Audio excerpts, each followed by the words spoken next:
이 시간 우리 함께 나누실 말씀 열왕기상 16장 15절에서 28절까지 말씀입니다.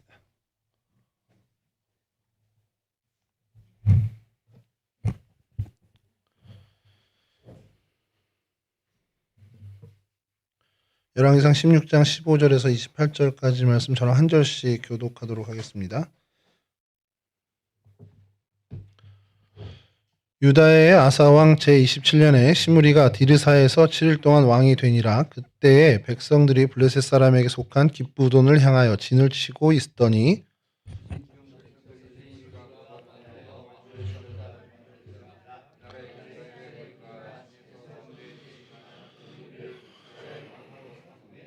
오므리가 이에 이스라엘의 무리를 거느리고 기브돈에서부터 올라와서 디르사를 에워쌌더라.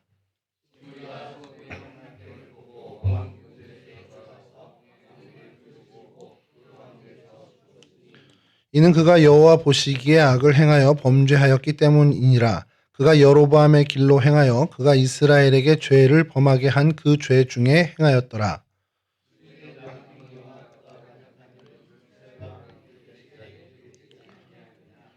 그때 이스라엘 백성이 둘로 나뉘어 그 절반은 긴낫의 아들 디브니를 따라 그를 왕으로 삼으려 하고 그 절반은 오므리를 따랐더니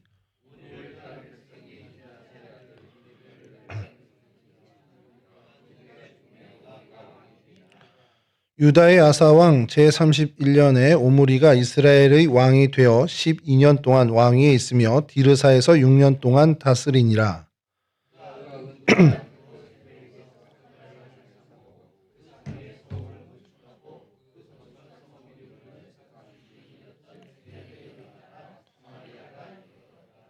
오므리가 여호와 보시기에 악을 행하되 그 전에 모든 사람보다 더욱 악하게 행하여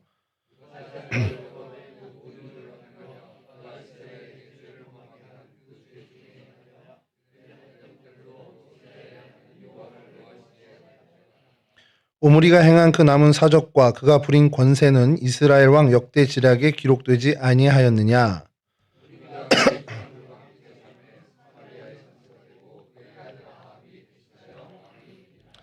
아멘. 오늘 저희가 함께 살펴볼 성경의 장소는 디르사라는 곳입니다. 굉장히 귀에 익지 않은 지명일 겁니다. 디르사 그러면 많이 등장은 하는데 익숙하지 않은 것이 원래 이제 북이스라엘의 수도가 세겜이었고 그리고 디르사 그다음에 이제 사마리아로 옮겨지게 됩니다. 그래서 북이스라엘의 수도는 총 이제 세 군데인데 세겜도 많이 들어봤고요. 사마리아는 워낙에 많이 들었죠. 그 사마리아 성 외에도 사마리아 지역으로도 저희가 들었고 사마리아 사람이라고도 저희가 듣기 때문에 굉장히 익숙한데 이 디르사는 굉장히 낯선 단어 중에 하나입니다. 히브리 발음으로는 디르차라는 발음이 되고요. 기쁨이라는 뜻이 있습니다. 오늘 읽어보진 않겠지만 아가서에서도 이 디르사는 굉장히 아름다운 성으로 이렇게 표시되고 있는데요. 고대 이 디르사가 있었던 곳은 현재는 완전히 폐허가 된 도시입니다. 오늘날에는 델파라 혹은 텔엘파라라고 불리는 그 지역이 이 디르사에 해당이 되는데요. 당시에는 굉장히 풍부한 샘이 많았고 그리고 중요한 그 무역로 대상로라고 이제 저희가 얘기하는데 군사적으로도 굉장히 중요한 길목에 있는 도시가 바로 디르사였습니다. 그래서 세겜에서 디르사로 옮겨간 것이 성경에는 기록이 되어 있지 않아요. 이렇게 천도했다 이런 명확한 얘기는 없지만 여로보암 때부터 이곳에 거주했다라는 게 성경에 계속해서 기록이 되어 있습니다. 그리고 사마리아 옮겨간 건 오늘 저희가 읽은 본문에도 오므리 6년 때에 사마리아 성을 건설하고 그쪽으로 이제 수도를 옮기게 된 것은 명확하게 성경에도 기록되어 있습니다. 이곳이 이제 텔파라라고 하는 곳인데요. 지도를 좀 먼저 보여드리겠습니다. 위치가 대략 그러니까 사해와 또 갈릴리 호수 중간쯤입니다. 그러니까 어떻게 보면 북이스라엘 영토에 어떻게 보면 교통적으로는 가장 그래도 좀 중심 쪽에 있는 그래도 약간 남쪽으로 있는 거죠. 북이스라엘 전체 영토에 비하면 약간 남쪽에 치우쳐 있긴 하지만 그래도 거의 중심에 있는 그런 지역이 이 세겜 또 디르사 사마리아입니다. 글씨가 좀 작아서 안 보이실 텐데 제일 아래쪽에 있는 빨간 데가 이제 지금 현재 니블루스라고 하는 그 세겜이라는 곳이고요. 예, 그리고 괜찮습니다. 확대 안 하시죠. 저 위쪽으로가 이제 텔파라라고 해서 현재 오늘 저희가 살펴볼 디르사고 그리고 그 이제 지중해 쪽이죠. 지중해 쪽으로 좀 더 간 곳이 사마리아라고. 뭐 지금 요즘은 어떻게 발음하는지 모르는데 가로에 있는 세바스티아인가 이게 요즘 발음이라고 하는 것 같은데 정확한 발음은 그 원어민이 아니라 지금 저 지역이 그러니까 여기가 북이스라엘의 중심지라고 이제 생각하시면 됩니다. 좀 확대한 지도는 다음에 있죠. 예, 약간 이제 아래쪽으로인데 그 요단강에서 요 정도 떨어져 있다는 거. 제가 요즘 실수를 한 것이 아래쪽 여백을 더 많이 했어야 되는 게 여호수아 때 요단을 건너서 이 가나안 땅을 정복하잖아요. 그때 제일 처음에 맞이한 게 여리고성이잖아요. 그러니까 그쪽으로 도하를 해서 들어왔다라는 거에서 여기까지 이제 거리를 좀 그걸 살폈어야 되는데 다 해놓고 나니까 생각이 나는 거여서 이거 전산에다 다 사진 보내놓고는 아차 싶더라고요. 여하튼 그 요거를 좀 지형으로 좀 지형이 나오는 이제 구글 지도를 했는데 이렇게 보시면 이제 어디가 높고 낮은 건 조금 이제 입체적으로 보이시잖아요. 근데 이게 사실은 텔이라고 해서 살짝 언덕, 그러니까 작은 언덕, 그리고 낮은 쪽은 이제 와디라고 해서 그 계곡을 얘기를 하는데 그 지역으로 이렇게 다 묶여 있습니다. 그러니까 언덕, 산, 높은 산은 아니고 그 언덕과 와디를 지나서 그러니까 다 이어져 있는 그 가까운 지역으로 이렇게 모여 있죠. 제일 위에가 사마리아고 저 반대편이 디르사고요. 이 밑에가 나블루스라고 해서 이제 세겜인데 그 세겜 위에 아래 점이 두 개 있는 것은 두 산이 있습니다. 에발산과 그리심산. 그 산이 여기 있고 그 사이에 세겜이 있습니다. 요 지역을 이제 생각하시면 되고 요 지도는 여러분 조금 좀 기억해 두셨다가 이따 다시 한번 좀 살펴보겠습니다. 디르사가 가나안 땅의 원래 성읍이었습니다. 그래서 여호수아 12장 24절에 좀 띄워주시면 하나는 디르사 왕이라 모두 31 왕이었더라. 그러니까 요 앞에 내용이 뭐냐면 죄송합니다. 여호수아가 가나안 땅에 와서 막 정복 전쟁을 하고 그 마지막에 정복한 왕의 이름을 쭉 열거합니다. 뭐 성경이 있으신 분들은 이 12장 요 부분을 좀 살펴보시면 하나는 누구요? 하나는 누구 계속 쭉 나와요. 그리고 마지막 절이 24절입니다. 하나는 디르사 왕이라 모두 31 왕이었더라. 그러니까 31명을 열거하는 마지막에 이 디르사를 점령한 것이 이제 등장을 합니다. 이게 시간의 순서는 분명히 아닐 거예요. 시간의 순서로 해서 디르사까지 와서 여기 점령한 게 여호수아 정복 전쟁의 마지막이다. 뭐 그렇게 주장하는 경우도 있습니다만, 뭐 많은 성경학자, 구약 성경학자들은 뭐 시간의 순서는 아니라고 얘기를 하는데 시간의 순서여도 사실 크게 문제되지 않을 것 같은 생각이 이따 지도를 보시면 좀 그런 생각이 좀 드실 겁니다. 예, 그리고 이제 말씀드렸듯이 이 디르사는 북이스라엘의 두 번째 수도였습니다. 열왕기상 12장 25절 여로보암이 에브라임 산지에 세겜을 건축하고 거기서 살며 또 거기서 나가서 브누엘을 건축하고 이게 이제 여로보암이 세겜에 이제 성을 짓고 북이스라엘의 수도로 이제 거기를 도읍으로 정했다라는 기사입니다. 근데 여기 좀 또 하나 등장하는 게 거기에 살면서입니다. 살면서 그러니까 이사를 간 게 아니고 살면서 브누엘이라는 것을 또 건축했다라는 거예요. 그래서 성경학자들의 일부는 여기가 그럼 새로 천도한 거 아니야라는 얘기를 하는데 실제로 이 브누엘이라는 성을 지은 거는 군사 요새를 지은 걸로 보고 있습니다. 왜냐하면 이 브누엘은 어디냐면 요단 동편에 있어요. 요단 서편에 있는 게 아니라 동편에 브누엘이라고 있는데 여러분 저랑 이제 계속 여기 지명 얘기를 하시다가 보면 발음이 비슷비슷한 도시들이 나오잖아요. 브누엘, 요단 동편에 있습니다. 그럼 좀 비슷한 발음 혹시 연상되는 거 없으세요? 브누엘, 요단 동편. 예, 여기가 브니엘입니다. 그러니까 야복강에 있는 브니엘이고 이게 브누엘, 브니엘 이 세 이름이 다 똑같은 성경에서 똑같은 지명을 얘기하는 좀 음가가 다른 곳입니다. 그래서 이곳이 요단강 동편인데 군사학적으로 굉장히 모압이나 이런 쪽에 있는 이방 민족과 어떻게 보면 경계를 하기 위해서 제일 중요한 그 군사적 요충지여서 거기에 여로보암이 그 군사 요새를 지었다라고 보는 것이 좀 타당하다라는 겁니다. 그래서 이 세겜 땅의 수도를 정한 것은 여기 열왕기상 12장에 명확히 나오고요. 그 다음에 디르사로 두 번째 수도를 옮겼다라는 건 성경에 정확히 나오지 않습니다만 여로보암이 이곳에 거주했다는 기록이 열왕기상 14장 17절에 등장을 하는데요. 여로보암의 아내가 일어나 디르사로 돌아가서 집 문지방에 이를 때에 그 아이가 죽은지라. 요 기사가 있습니다. 요 앞선 내용들은 여로보암의 아이가 병이 들어요. 그래서 어떻게든 살려보려고 여로보암에게 왕이 될 거라고 예언했던 선지자를 이 아내를 시켜서 변장을 해서 찾아가게 합니다.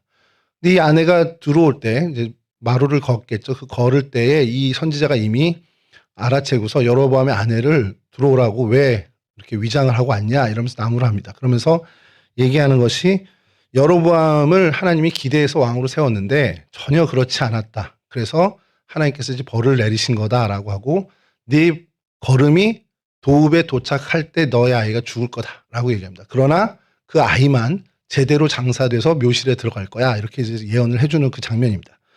근데 이 아내가 그 선지자를 만나고 돌아가는 길에 자기 집으로 돌아갈 거 아니에요. 그 돌아간 곳이 바로 디르사라는 것. 그곳에 이미 여로보암이 거주하고 있었다라는 것. 그래서 이 디르사가 여로보암 시절부터 몇 년인지 모르지만 그때부터 북이스라엘의 수도였다라는 것을 이제 유추하게 되는 겁니다. 그리고 난 다음에 이제 세 번째 도읍이 오늘 이제 성경에서 본 것처럼 오므리 왕 6년에 사마리아 성을 건축해서 그곳에서 뭐 사서 그 사람 이름을 따서 사마리아 성이라고 정하고 그래서 옮기게 되는 천도하게 되는 것이 성경에 명확하게 등장을 하죠. 그러니까 이런 이제 곳이 바로 이 디르사인데, 그러니까 연수로 보면은 여로보암 때부터 오므리 때까지 한 40여 년 정도 이 북이스라엘의 수도로 여기가 그 자리매김을 하고 있었죠. 여로보암 때부터 수도였고요. 세 번째 왕 바하세 때도 여전히 수도였음을 성경에서는 이야기합니다. 열왕기상 15장 21절인데요. 바하사가 듣고 라마를 건축하는 일을 중단하고 디르사에 거주하니라. 그러니까 바하사 왕 때 세 번째 왕입니다. 세 번째 왕인 바하사가 라마성을 건축하려고 하다가 중단하고 다시 디르사로 돌아갔다라는 기사입니다. 요 얘기는 남유다하고 전쟁을 치르고 있었어요. 남유다를 공격하기 위해서 남유다 땅입니다. 정확히 남유다 땅의 라마라는 곳에서 군사성을 건축하고 있었어요. 그랬더니 이 남유다 아사왕이 이걸 도저히 어떻게 할 수가 없으니까 그 아람왕, 다메섹에 있는 아람왕에게 전가를 보내고 선물을 주면서 그 베나닷이죠. 그 사람에게 나 이렇게 지경에 빠졌으니까 좀 도와달라고, 뭐 예전에 그 약조를 기억해 달라고. 그런데 이 베나닷은 마침 이 바하사와 사실 동맹 관계에 있었습니다. 그래서 그 동맹을 깨고 남유다를 도와서 갈릴리 지역을 침공을 합니다. 그래서 바하사가 이 남유다를 공격하는 일을 중단하고 돌아간 그 기사예요. 바하사 때 이런 일이 있었다는 게 이제 그때도 이제 디르사에 거주했다라는 것이고요. 그다음에 열왕기상 15장 같은 15장의 33절에 또 이렇게 있습니다. 유다의 아사왕 셋째 해에 아히야의 아들 바하사가 디르사에서 모든 이스라엘의 왕이 되어 24년 동안 다스리니라. 이건 이제 결론적으로 이제 바하사 왕에 대해서 이야기할 때 그가 이 디르사 북이스라엘 수도에서 왕이 돼서 24년 동안 통치했다. 이걸 이제 얘기하는. 그래서 이 디르사가 이 바하사 왕 때도 수도였다라는 것. 그리고 열왕기상 16장 6절에 바하사가 그의 조상들과 함께 잠에 디르사에 장사되고 그의 아들 엘라가 대신하여 왕이 되니라. 그러니까 이 북이스라엘의 왕조의 묘실이 이 디르사에 있었다라는 것을 또 밝혀주면서 이곳이 여전히 북이스라엘의 수도라는 것을 보여주는 그 구절입니다. 그리고 나서 이제 엘라가 대신 왕이 됐는데 엘라 때에 이번 네 번째 왕이 되겠죠. 엘라 때에도 이 디르사는 여전히 북이스라엘의 수도였다라는 게 열왕기상 16장 8절에 이어집니다. 유다의 아사왕 제26년에 바하사의 아들 엘라가 디르사에서 이스라엘의 왕이 되어 2년 동안 그 왕위에 있으니라. 왕위에 2년 정도밖에 없었죠. 왜 2년밖에 없었냐면 이제 시므리에 의해서 이제 죽임을 당하고 이제 반정으로 인해서 권력을 뺏기게 됩니다. 뭐 이건 뭐 우리 잘 알고 있듯이 바하사 가문에 대해서 하나님이 예언자를 통해서 예언하시잖아요. 다 너의 죄악으로 인해서 너의 그 모든 친족들 뭐 남자는 다 멸절될 거야 하는 그 과정에서 시므리를 하나님이 사용하셨다, 뭐 사용하셨습니다. 어쨌든 시므리를 통해서 그 일이 벌어지게 되죠. 그래서 시므리가 반란을 해서 이 바하세 아들 엘라가 그 신하의 집, 디르사에 있는 신하의 집에서 술에 취해서 이제 살해를 당하게 됩니다. 그게 이제 열왕기상 16장 9절에서 10절에 이렇게 등장하는데요. 엘라가 디르사에 있어 왕궁 맡은 자 아르사의 집에서 마시고 취할 때에 그 신하 곧 병거 절반을 통솔한 지휘관 시므리가 왕을 모반하여 시므리가 들어가서 그를 쳐 죽이고 그를 대신하여 왕이 되니 곧 유다의 아사왕 제27년이라. 그러니까 시므리가 이제 반란을 해서 이제 이 이스라엘 정권을 이제 찬탈하게 됩니다. 그리고 그 이야기가 오늘 저희가 읽은 본문의 내용, 배경이 되는 거죠. 열왕기상 16장 16절에서 17절 오늘 읽은 본문 중인데요. 진중 백성들이 시므리가 모반하여 왕을 죽였다는 말을 들은지라. 그날에 이스라엘의 무리가 진에서 군대 지휘관 오므리를 이스라엘의 왕으로 삼음해 오므리가 이에 이스라엘의 무리를 거느리고 기브돈에서부터 올라와서 디르사를 에워쌌더라. 그러니까 디르사가 수도니까 그것을 에워싸서 시므리를 압박하게 됐고, 시므리는 결국 거기서 왕궁에 불을 지르고 스스로 이제 자결하게 됩니다. 그래서 열왕기상 16장 15절인데요. 유다의 왕 아사왕 제27년에 시므리가 디르사에서 7일 동안 왕이 되니라. 그러니까 시므리의 왕의 재위 기간은 처음엔 잘못 본 줄 알았습니다. 7년인 줄 알았는데 7일입니다. 7일 동안. 그래서 제가 이거를 보면서 사실 시므리가 왕이냐라는 생각이 좀 들긴 해요. 쿠데타를 했는데 실패한 거 아닌가? 이런 생각이 드는 거죠. 7일 만에 폐위가 됐다라는 거. 이게 뭐 반정에 성공했다고 해야 되는 건가? 근데 이제 성경에서는 어쨌든 뭐 이 왕의 대수를 맞추기 위해서인지 모르지만 시므리를 제5대 왕으로 이야기는 합니다. 어쨌든 이런 일이 벌어진 게 오늘 성경의 배경이죠. 성경의 디르사가 계속해서 이러한 일과 엮입니다. 그러니까 디르사라는 곳이 아가서에서 이야기하는 것처럼 아름다운 성읍, 뭐 조용하고 정말 아름다운 곳, 뭐 이사야에서는 디르사의 뭐 나무 뭐 이렇게 좀 칭송하는 글들이 있는데, 실제로 디르사에서는 이와 같은 계속해서 반정의 일들, 그 비극적인 일들이 계속 벌어지는 장소가 이 바로 디르사입니다. 그리고 이제 오늘 저희가 읽은 부분인데요. 오므리 왕이 이제 6번째 왕이죠. 이곳에서 이제 사마리아로 그것을 옮겨가는, 수도를 옮겨가는 일이 있습니다. 23절에서 24절인데요. 유다의 아사왕 제31년에 오므리가 이스라엘의 왕이 되어 12년 동안 왕위에 있으며 디르사에서 6년 동안 다스리니라. 그가 은 2달란트로 세멜에게서 사마리아 산을 사고 그 산 위에 성읍을 건축하고 그 건축한 성읍 이름을 그 산 주인이었던 세멜의 이름을 따서 사마리아라 일컬었더라. 그러니까 이제 천도하게 된 것이 오므리 왕 6년 때, 그러니까 40여 년의 디르사 시절을 마감하고 사마리아로 옮겨서 뭐 사실은 제2의 건국과 같은 일을 이제 한 것이 오므리입니다. 이렇게 디르사의 일이 다 끝나서 디르사는 이제 뭐 역사의 뒤안길로 사라진 듯 했습니다. 그리고 그런 어떤 비극적인 일들이 디르사에서 계속 반복되는 것도 이제 그친 줄 저희가 알았는데, 열왕기 하 이제 무나엠이라는 16대 왕이죠. 굉장히 한참 뒤인데, 열왕기하 15장 14절에 이렇게 기록이 있습니다. 가디의 아들 무나엠이 디르사에서부터 사마리아로 올라가서 야베스의 아들 살룸을 거기에서 쳐 죽이고 대신하여 왕이 되니라. 그러니까 또 반정이 일어났는데 그 반정의 출발이 또 디르사에서 시작된 겁니다. 그러니까 당연히 이제 디르사가 지도에서도 보셨지만 전략적 요충지고 군사학적으로 굉장히 중요한 자리다 보니 이스라엘 군대가 거기 항상 주둔해 있었다라는 거죠. 그리고 그곳에서 군대 장관이 되는 사람들이 반정을 하게 되면 그 군사들을 동원해서 멀지 않으니까 사마리아까지 가서 반정을 일으킵니다. 총 8번의 반정이 일어나요. 군사 반정까지 포함해서 사실 8번의 반정이 일어나는데, 이제 그 살룸을 쳐 죽이고 무나엠이 왕이 되는 이 일도 이 디르사라는 곳에서, 오늘 저희가 살핀 이 디르사에서 시작이 됩니다. 성경에 이렇게 디르사에 대해서 계속해서 등장을 하는 이야기들은 사실 뭐 이렇게 긍정적인 이야기들보다는 다 부정적인 얘기들이 더 많고요. 역사 기록을 봐도 디르사 같은 경우는 사마리아가 아수르에게 이제 패하게 되면서 함락되는 그때에 같은 동해에 주전 721년에 같이 함락이 되는 그것이 역사의 기록에 남아 있습니다. 그 후에 사람들이 다시 거주를 하긴 해요. 하긴 하는데 그 규모가 크진 않았고 결국 디르사는 이제 한 600년 이상 계속 이제 방치된 땅으로 남겨지게 됐습니다. 그래서 그게 1946년부터 이제 발굴이 시작돼서 60년도에 이곳이 본격적으로 발굴 작업이 진행이 돼서요. 유적들이 이제 좀 발굴이 됐습니다. 그래서 사진을 보여주시면 다음 사진입니다. 디르사의, 그러니까 북이스라엘의 수도였던 디르사의 왕궁터, 뭐 이런 곳들인데요. 요 사진, 다음 사진을 좀, 요 사진, 이게 유적, 방금 전에 건 이제 현재 그곳의 이제 도시 모습이고, 이게 유적터입니다. 그러니까 발굴했던 것들이 그러니까 제가 아니 그때 46년에서 60년까지 발굴했으면 꽤 많은 것들이 있을 텐데 왜 유적이 이렇게 됐지 했더니 말씀드렸듯이 이곳은 팔레스틴입니다.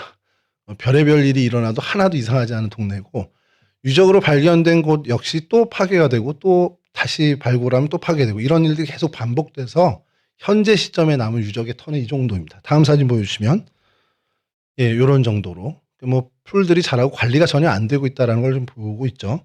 그 다음 사진도 마찬가지입니다. 예, 현재 유적이 이렇게 돼 있다는 거. 그러니까 지금 거의 뭐 방치 수준이라고 보시면 되고요. 다음 사진은 이게 뭐 발굴단이라고는 하는데 아무리 봐도 동네 아저씨들이 발굴단 같지는 않은데 사진을 올리신 분이 잘못 자기가 발굴단인데 이거 사진을 찍고 동네 분들 밑에다 이렇게 단 거 아닌가라는 생각을 좀 합니다. 지울 수가 없는 것 같아요. 어쨌든 이 정도입니다. 그러니까 이게 유적터인지 동네 공터인지 모를 정도로 이렇게 돼 있는데 그래서 그 이전 지역의 자료를 홍순아 교수님 그 자료에서 찾아냈는데요. 다음 사진 보여주시면 이게 46년에서 60, 그러니까 정확히 60년 동안에 그 발굴 지역에 이제 도면을 올리셨더라고요. 그래서 요렇게 발굴해서 이 왕궁터입니다. 왕궁터고 요쪽에 이제 그 로마 숫자로 4로 되어 있는 부분이 좀 확대된 도면이 다음 사진 보여주시면 이렇게 해서 북쪽 성벽이 있었고 성문 유적이 있고 그다음에 성소가 그 안에 있고요. 그다음에 성벽이 있었고 보루라고 해서 망대가 또 이렇게 있는 그런 이제 도면이 발견이 됩니다. 그리고 그때 당시에 발견된 유적들을 찍은 사진, 이제 흑백 사진이죠. 그 사진들이 이제 있는데요. 보여주시면 예, 그때 그래도 지금보다 훨씬 더 유적으로서의 어떤 모습을 갖고 있는 초기 성동기 시절 성벽도 있었고요. 당시에 이제 토기들도 이제 이렇게 나온 이런 유물들이 있습니다. 이게 이제 발굴 작업의 이제 성과라고 할 수 있겠죠. 이곳을 실제로 발굴한 사람이 롤랑 드보라는 사람인데 이게 아마 성서 고고학에서 굉장히 유명한 사람인 것 같아요. 저도 뭐 잘 모르는데 이 사람이 46년부터 60년까지 거의 한 4, 5, 6년을 이곳에서 거의 머물면서 이곳을 발굴했다고 합니다. 근데 그 성과가 좀 무색하게 지금은 폐허가 되어 있는 동네죠. 그래서 이곳에서 많은 유물들 이런 건 이제 다 영국으로 가 있죠. 이제 이런 뭐 토기나 이런 것들은 영국으로 가 있고 사진 자료만 이제 남은 상태입니다. 그래서 이 디르사라는 곳이 당시 북이스라엘 시절에 굉장한 도시였고 사실은 뭐 나중에 사마리아로 옮겨져 갔지만 우리가 문하임에서도 보듯이 디르사는 북이스라엘 왕국이 존재하는 그때는 여전히 대도시로서 굉장히 역할을 했던 곳입니다. 근데 지금은 그 명성에 완전히 반대로 총 폐허가 돼 있다는 것. 이걸 보면서 결국엔 그 자리에서 일어난 일들이 다 하나님의 뜻을 역행하는 일들이 계속 일어나잖아요. 그런 것들이 결국엔 폐허가 되는 결국엔 또 반정에 반정이 일어난 그런 자리가 이렇게 땅까지 저주를 받게 되나 이런 생각이 좀 드는 그런 모습이 있었습니다. 근데 요거를 요 디르사를 보다가 여기까지만 이제 이렇게 하고 소개하고 이제 오므리 왕에 대해서 같이 말씀을 나누겠다 생각을 하고 있었는데 되게 신기한 자료들을 좀 찾게 됐습니다. 신명기 11장 29절에서 30절인데요. 요거 좀 읽어드리겠습니다. 내 하나님 여호와께서 네가 가서 차지할 땅으로 너를 인도하여 들이실 때에 너는 그리심 산에서 축복을 선포하고 에발산에서 저주를 선포하라. 이 두 산은 요단강 저쪽 곧 해지는 쪽으로 가는 길 뒤 길갈 맞은편 모래 상수리 나무 곁에 아라바에 거주하는 가나안 족속의 땅에 있지 아니하냐. 민수기는 누가 기록했죠? 예, 이렇게 말씀하셔도 됩니다. 모세가 기록을 해서 모세가 이야기를 한 겁니다. 지금 이 부분은요. 모세가 요단 서편에 와서 이 지역을 봤을까요? 봤다 그러면 이제 그분 좀 이상하게 봐야죠. 이게 어디서 성경 공부를 하신 건가 이런 생각이 할 때 본 적이 없습니다. 그냥 하나님이 말씀하신 걸 이스라엘 백성에게 전한 거죠. 너희들 이제 동편에서 서편으로 건너가게 될 거야. 그래서 가나안 땅을 니네가 차지하게 될 텐데 거기 가면 나도 못 봤지만 에발산이라는 산이 있고 그리심이라는 산이 있어. 그 사이에 이제 축복과 저주 선포한 그 사이에 있는데 그 길이 있는데 그 두 산 사이에 요단 서편 해 지는 쪽이죠. 해 지는 서편으로 가는 길이 있는데 이제 그걸 얘기를 설명을 합니다. 그 이 신명기 말씀 때문에 해 지는 쪽으로 가는 길이 굉장히 고유명사처럼 돼버렸어요. 그래서 그 길의 명칭이 해 지는 쪽으로 가는 길이란 길이 이스라엘 사람들에게 있는 겁니다. 모세는 본 적이 없는 길인데 모세가 명령한 길이기 때문에 굉장히 중요한, 어떻게 보면 이스라엘 사람들에겐 모세가 언급한 길. 가만히 보니까 모세가 언급한 길이 별로 없어요. 가나안 땅에서. 이곳이 거의 유일무이한 곳인데 현재 구글 지도를 살펴보면 알웨더라는 이 길 이름이, 알웨더라고 이름이 길이 되어 있습니다. 그곳을 찍은 사진을 구했습니다. 다음 사진 보여주시면, 이 표지판은 이 알웨더를 설명하는 표지판인데 저 너머에 있는 와디라고 그러죠. 저희 이 시간에 이제 와디가 참 많이 나왔는데 계곡입니다. 물이 흐르지 않는 계곡이죠. 그 길, 저기가 해 지는 쪽으로 가는 길, 그러니까 고유명사처럼 알웨더라는 길입니다. 다음 사진 보여주시면 이 표지판을 아까 기준에서 오른쪽이었고 이어지는 왼쪽 사진이 이렇게 길이 나는데 뭐 농경지도 있고 보이고요. 이거를 이제 지도로 좀 살펴보면 지형을 먼저 좀 보시면 요 빨간색이 이제 와디 아래쪽이고 저게 해지는 쪽으로 가는 길입니다. 그래서 저 요단 동편에서부터 쭉 이어져서 이 길로 와서 여기서 갈려지는데 하나는 약간 북쪽으로 가서 디르사에 가는 길이고 하나는 약간 서쪽으로 치우쳐져서 세겜으로 가는 길입니다. 그리고 이 길이 에발산이 있고 사진에 안 나왔지만 그리심산이 밑에 있습니다. 보이시나요? 마지막 그리심산. 제가 친절하게 이렇게 화살표까지 해드렸는데 아래에 있고 그리고 그곳이 세겜입니다. 요 길을 이야기합니다. 모세가 얘기했던 길이 바로 여기고요.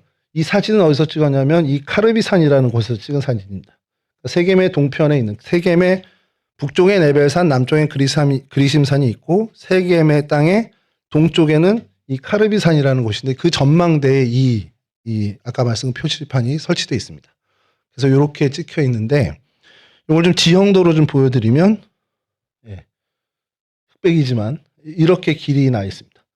이 길이 왜 유명하냐면 북쪽과 그리고 중부 지역 그리고 남부 지역으로 요단 동편에서 서편으로 넘어가는 큰 길 세 가지가 있습니다. 뭐 우리 전에도 한번 얘기해봤지만 쉐필라라고 했던 그 지역으로 이렇게 넘어가는 길들, 가장 어떻게 보면 핵심되는 가장 중심에 있는 길이 바로 이 길이에요. 에발산과 그리심산 사이로 이 난 길, 이 길을 따라서 블레셋으로 가고 전쟁도 거기서 치르고, 그래서 이게 계속 이어지는 길입니다. 이게 굉장히 중요한 길이에요. 그래서 에발산에서 그리심산에서 축복을 선언하고 에발산에서 저주를 선포하고 이 얘기들도 여기서 이제 이 지역을 이제 중심으로 이야기가 되는 거죠. 이곳이 이 디르사와 굉장히 밀접하게 되어 있다는. 그러니까 디르사가 왜 저기 있냐면 이 지역이 군사학적으로 장악하지 않으면 침범을 당하는 거고 또 이곳을 지켜낼 때에만 이 북이스라엘의 평화가, 그러니까 군사적인 평화가 가능해지는 굉장히 중요한 지역이 바로 이 디르사였다라는 겁니다. 자, 이렇게 중요한 디르사였는데 앞서 말씀드린 것처럼 이곳에 그렇게 선하고 아름다운 일들이 가득한 게 아니라 그냥 눈살 찌푸릴 만한 부정적인 일들이 이스라엘 역사에 계속 점철되고 있다라는 거죠. 그래서 오늘 이 디르사를 보면서 이곳에서 있었던 많은 부정적인 일들 중에 어떻게 보면 이 디르사의 최악의 아웃풋이라고 할 수 있는, 전에도 한번 말씀드렸지만 요즘 청년들이나 요즘 친구들이 야, 그 학교 최고의 아웃풋은 누구야? 그러면 누구로 이렇게 얘기하는 거 있잖아요. 그렇게 얘기하거든요. 여러분 전에도 한번 말씀드렸지만 평택의 최고 아웃풋이 누굽니까? 네, 방강일입니다. 그러니까 그런 식으로 이렇게 얘기하는 겁니다. 그래서 이 디르사의 최악의 아웃풋은 누구냐? 그러면 오므리입니다. 오므리가 최악이에요. 왜냐하면 제 얘기가 아니라 성경이 이렇게 얘기합니다. 하나님이 그렇게 얘기한 거죠. 근데 오므리가 최악의 아웃풋이 된 이유는 사실 오므리도 오므리지만 그 다음 왕 아합 때문에 그렇게 된다라고 저희는 좀 생각할 필요가 있죠. 일단 제일 먼저 오므리의 악은 뭐냐? 군사 쿠데타로 왕위에 오른 사람입니다. 이전의 반정이나 반역은 사실 어떤 소규모 암살 이런 거였어요. 근데 이 오므리는 우리 오늘 읽어봤지만 군대가 양편으로 나뉘죠. 그리고 한쪽을 제압하면서 완벽한 군사적인 반란이었습니다. 군사 반란으로는 실질적인 첫 번째 군사 반정으로 오른 왕이었어요. 그리고 그 이후에 사실 계속해서 총 8번의 반정이 일어납니다. 이스라엘 전체에. 그러니까 이 반정이 계속 반역의 반역이 이어지게 된 것이 사실 오므리가 첫 단추를 깼다라고 이제 얘기를 하는 거죠. 사실은 뭐 여로보암이 첫 단추를 낀 거죠. 르호보암에게서 반정한 것처럼. 근데 뭐 사실은 그거는 르호보암의 실책이 더 컸고 여로보암은 하나님이 사실은 옷깃을 찢어서 맡겨주는 그 예언처럼 하나님이 맡겨준 거였는데 그가 잘못된 길을 선택한 거지 오므리처럼 아예 군사 쿠데타로 한 것은 아니었습니다. 그래서 이 악행으로 인해서 계속해서 그것이 그 악순환이 계속 거듭됩니다. 그리고 208년 만에 이 이스라엘의 역사가 이제 그치고 아수르에게 멸망을 당하게 되죠. 저희가 이 이스라엘, 북이스라엘 역사를 보면서 깨달아야 되는 것은 결국 피해 복수, 그 피로 점철된 일들은 결국에는 서로 망하는 것밖에 없다라는 것. 힘으로 정복하면 더 큰 힘에 의해서 파괴된다라는 것, 우리가 좀 깨달을 수밖에, 어떤 세상 이치도 그렇게 된다라는 것을 저희들이 기억할 필요가 있다라는 것이죠. 근데 이제 역사학자들의 평가는 조금 다른 부분이 있습니다. 오므리가 왕으로서는 유능한 사람이었다라는 거예요. 그런 부분에서는 긍정적인 평가를 받을 만한 능력이 있는 사람이었다는 겁니다. 왕이 된 다음에 군사력을 굉장히 강화합니다. 그래서 모압 쪽을 완벽하게 제압을 해요. 그리고 남유다와도 그 직전에 바하사는 계속해서 싸움을 끊임없이 했는데 남유다와도 굉장히 평온을 유지하는, 평화의 관계를 계속해서 유지해가는 외교력에서도 뛰어났던 사람이라는 겁니다. 뭐 아수르하고도 외교적으로 해서 어떤 침공도 없고 불편한 일 없이 잘 지냈던 게 이제 오므리 시절이었어요. 그러니까 군사나 외교에서는 굉장히 탁월했던 사람이면 틀림없습니다. 그리고 사마리아 성을 건축했죠. 그리고 이제 그 도시, 성읍을 옮기면서 어떤 내치에도 확실한 업적을 남긴 사람이 됐으니까 그 사람의 정권 때 어떤 일이 있었냐 그러면 뭐 정말 좋은 업적들이 많다라고 평가할 수 있을 만한, 그러니까 왕으로서는 굉장히 유력한, 유능한 사람입니다. 근데 그럼에도 불구하고 하나님은 그를 최악의 왕으로 평가하고 계시죠. 그 이전에 어떤 왕들보다 더 악한 왕이라고, 악한 자라고 하나님은 규정합니다.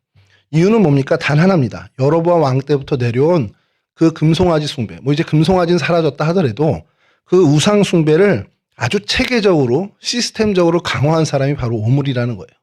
그래서 우상 숭배를 굉장히 많은 백성들로 하여금 우상 숭배에 빠지도록 길을 연 그 부분에 있어서 아무리 그가 유능한 왕이었다 할지라도 하나님 보시기엔 악한 일이라는, 악한 왕, 악한 사람이 될 수밖에 없다라는 거죠. 그러니까 우리가 생각할 때 아무리 우리가 세상적인 업적이 뛰어나고 세상 사람들로부터 좋은 평가를 받는 것이 중요한 게 아니라는 것을 저희들은 다시 한번 깨닫게 됩니다. 하나님이 어떻게 평가하는지가 중요한데 결국 그것은 하나님을 바르게 섬기는 일에서 승부가 난다는 거죠. 아무리 뛰어난 업적을 남겼다 하더라도 그 일로 인해서 많은 사람들이 하나님을 외면하게 되고 우상숭배에 빠진다. 그러면 그는 악행을 저지른 사람이 될 수밖에 없다는 겁니다. 하나님을 반역하는 일로 계속해서 이어지고, 그러니까 인류의 문명이 아무리 발전하고 인류의 그 발달된 문화가 아무리 인간을 이롭게 하고 평화롭게 하고 정말 편리하게 한다 해도 그것이 하나님을 벗어났다, 하나님에게 초점을 맞추지 못한다, 그러면 그것은 죄악으로 이어질 수밖에 없다는 것을 우리 무서운 경고로 받아들여야 합니다.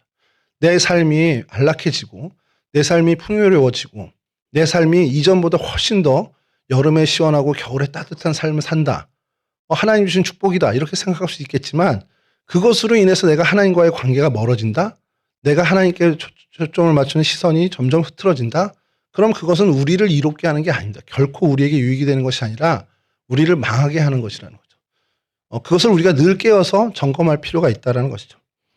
어쨌든 이 백성을 계속해서 범죄하게 한 왕이었던 오므리는 이 여로보암의 길을 행한 정도가 아니라 아주 더 강화를 했다는 거죠. 그리고 많은 사람들로 하여금 이 악행, 우상숭배에 빠져들게 합니다. 내 자신도 망할 뿐만 아니라 주변의 많은 사람, 그리고 하나님이 책임지어 주신 사람들을 더욱더 죄악에 빠지게 한 그 잘못이 오므리에게 있었다는 겁니다. 그것이 하나님을 경록케 했죠. 그것이 하나님에게 큰 심판의 일이 되었습니다. 물론 이제 오므리 시절에 오므리는 그 심판을 당하지 않았다고 저희들은 봅니다. 그러나 그 심판이 유보된 것이지 그 심판이 사해진 것은 분명히 아니라는 것이죠. 제가 이렇게 생각을 하면서 이 오므리 왕을 보면서 오므리가 이런 우상숭배 시스템을 강화하고 백성들을 우상숭배에 빠지게 했는데 그것과 더불어 그가 정말 했던 일 중에 최악의 일이 뭘까, 이런 생각을 하면 결국 그의 최악의 일은, 개인적인 생각입니다만, 오므리의 가장 큰 범죄, 가장 큰 실수 혹은 악행이라고 할 수 있는 것은 그의 아들 아합을 왕으로 세운 것. 근데 왕으로 세운 것이 그냥 단순히 왕으로 후계를 삼았다가 아니라 그를 두로의 왕, 어떻게 보면 두로와 어떻게 보면은 그 정략적인 결혼을 시키기 위해서 이세벨과 결혼을 시키죠. 그러니까 시돈의 왕이죠. 정확히 시돈의 왕. 그래서 엣발의 딸 이세벨과 결혼을 시킨 일이 이 오므리가 행한 가장 악한 일이 아닌가라는 생각을 하게 됩니다. 이유가 뭐겠습니까? 정치적, 경제적으로 정략 결혼이긴 하고 당시에는 어떤 그런 비슷한 일들이 많은 왕가에서 이루어졌으니까 큰 문제 없다라고 생각할 터인데 그 일이 어떻게 이스라엘에게 재앙이 됐는지 열왕기상 18장 19절입니다. 그런즉 사람을 보내 온 이스라엘과 이세벨의 상에서 먹는 바알의 선지자 450명과 아세라의 선지자 400명을 갈멜산으로 모아 내게로 나오게 하소서. 엘리야가 이제 아합 왕에게 제안을 하는 그 부분에서 도대체 그때의 우상 숭배가 얼만큼 성행이 됐냐 그 규모를 알 수 있는데 왕실에만 존재하는 바알과 아세라의 종교 지도자죠. 그러니까 이제 전 이스라엘 지역에 있는 이 바알과 아세라의 선지자가 얼마인지 가늠을 할 수 없습니다. 왕실에서 왕의 상에서 이제 먹고 자는 사람만 바알 선지자가 450명, 아세라의 선지자가 400명입니다. 850명이 그 왕궁에서 매일같이 아세라와 바알과 아세라에게 제사를 지내는 거예요. 그러니까 왕궁에서만 하는 규모가 그 정도입니다. 그러니까 이 이세벨이란 여자로 인해서 이스라엘 온 천지가 얼마나 우상숭배의 천지가 됐는지, 오늘날 치면 얼마나 그 무속의 천지가 됐는지를 아주 극명하게 보여주는 본문이 바로 열왕기상 18장 19절 이 엘리야의 이야기입니다. 이 일이 어디서부터 시작됐습니까?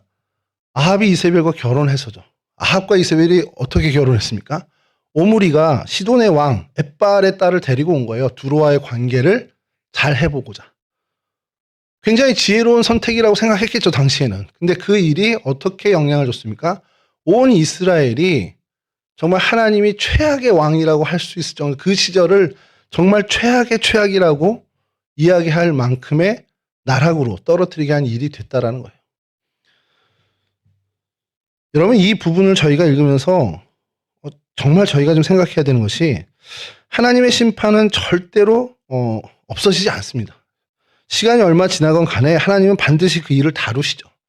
그 심판을 저희가 피하거나 혹은 그 심판을 없이 할 수 있는 유일한 것은 자복하고 회개하는 것뿐입니다. 내 가는 길, 내 가는 발걸음을 멈추고 다시 주님께로 돌이키는 것 외에는 이 심판을 면할 길이 없다라는 거예요. 우리 이 역사의 흐름을 통해서 우리가 좀 살펴봤으면 좋겠는 것이 우상숭배, 무속행위. 여러분, 이것이 왜 문제가 되냐? 하나님이 나의 하나님이 되지 못하게 하는 가장 큰 이유가 되거든요. 그러니까 우리가 뭐 어디 가서 굿을 벌려, 어디 가서 뭐 우상 뭐 불상에 절을 해, 이거 차원이 아니라 하나님이 나의 하나님이 되시지 못하게 하는 그 어떤 행위와 시도는 다 우상숭배입니다. 그게 돈이 될 수도 있고요. 그게 내 명예가 될 수도 있고요. 내 사회적 지위가 될 수도 있고 내 꿈이 그렇게 될 수도 있습니다. 하나님이 나의 하나님이 되지 못하게, 하나님인 주인이신 하나님이 나의 주인이 되지 못하게 하는 그 모든 것은 다 우상숭배고 무속행위가 될 수 있다는 거예요. 그것을 하나님은 돌이키길 원하신다. 그것이 이스라엘, 북이스라엘의 전역에 편만하게 된 것은 결국 이 북이스라엘의 진정한 왕은 하나님이신데 하나님이 그들의 왕이 되지 못하게 한 일들이었다는 거예요. 그것을 아주 극악으로 치닫게 한 것이 오므리와 아합이었습니다. 오늘 저희들의 삶을 좀 살필 필요가 있죠. 내 개인의 삶 속에 하나님이 여전히 나의 하나님이 되시는지, 하나님이 여전히 내 주인으로 나를 이끌고 계시는지, 내가 그런 삶을, 그 길을 걷고 있는지, 혹여나 하나님이 주인이 아닌 내가 주인 된 삶을 살고 있다. 그럼 우리는 얼른 돌이켜서 주님이 주인 되시는 그 길을 걸어야 됩니다. 그것이 심판을 피할 수 있는 유일한 방법이 됩니다. 개인의 일뿐만이 아니죠. 우리 공동체, 특별히 요즘은 그냥 드는 생각은 나라와 민족이 정말 이렇게 됐으면 좋겠습니다. 이 나라, 이 땅이 어떻게 하나님께서 은혜를 주신 땅인데 이 온 천지가 정말 하나님이 주인 되실 수 없게끔 온 천지가 우상숭배와 무속종교로 가득하게 된 이 일이 어디서부터 출발했는지를 좀 정말 생각할 필요가 있고요. 이 일을 위해서 우리가 정말 기도해야 되지 않겠냐는 겁니다. 적어도 그리스도인이라면 적어도 내가 하나님이 주인 되시는, 정말 하나님이 나의 주인 되시는, 하나님을 나의 주인으로 왕으로 모시는 삶을 산다면 이 땅 이민족 가운데 하나님이 얼만큼 이렇게 외면되고 소외되는지, 이 땅이 정말 하나님의 그 주권으로부터 얼마나 벗어나는지 대해서 마음 아파하고 이 일을 위해서 우리가 기도해야 하지 않겠냐라는 겁니다. 여러분, 이거 그냥 가다간 우리도 북이스라엘처럼 심판받는 대상이 된다는 사실을, 그 엄중한 경고를 저희는 깨달아야 합니다. 시대의 흐름에 그냥 생각 없이 떠맡기고 그냥 떠내려가지 않았으면 좋겠습니다. 이 시대와 지금 이 상황, 이 영적 상황을 바르게 볼 수 있는 저희들이 되었으면 좋겠어요. 그래서 하나님의 길을 바르게 걷는 그 길을 나 혼자만이 아니라 우리 모두 함께 걷는 데에 힘써 기도하며 나가는 저희들이 되었으면 좋겠습니다.